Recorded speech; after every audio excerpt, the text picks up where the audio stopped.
लाडकी बहिणी योजनेच्या लाभार्थी महिलांसोबत आमचे अमरावतीचे प्रतिनिधी अनिरुद्ध दवाळे यांनी बातचीत केलेली आहे, पाहूयात। लाडकी बहीण योजनेचा आता हप्ता जो आहे तो 2100 येणार आहे। मात्र आता लाडकी बहीण योजनेच्या अर्जांची जी आहे ती छाननी होणार आहे आणि त्यामुळे लाडक्या बहिणींची जी आहे ती आता धडधड वाढलेली आहे। याच विषयी अधिक बोलण्यासाठी आपल्या सोबत लाडक्या बहिणी आहेत। अनेक महिला बाद होणार असल्याचं बोललं जातं, काय वाटते? हो, नक्कीच मला असं वाटते की आता बरेच जणांचे अर्ज मंजूर झालेले होते, पण त्यातून बरेच जणांचे कट होणार आहे ऐकलेलं आहे।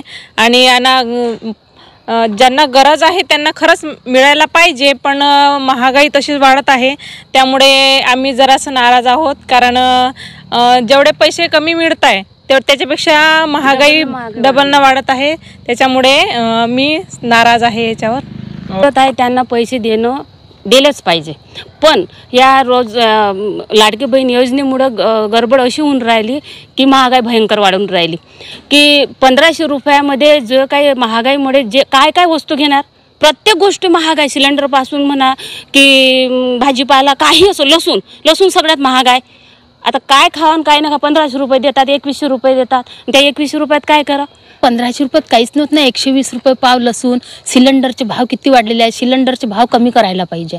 आता बचत गट आहे, बचत गट काही स्टॉल लावतात, त्याच्यामध्ये किती काहीच नाही मिळत बायांना, सगळी महागाई झालेली आहे। पेट्रोल, डिझेल, सिलेंडर, लसूण, भाजीपाला सर्व महाग झालेला आहे, त्याच्यामुळे 1500 रुपयाचा काही फायदा होणार नाही आहे। सगळ्या बहिणी नाराज आहे।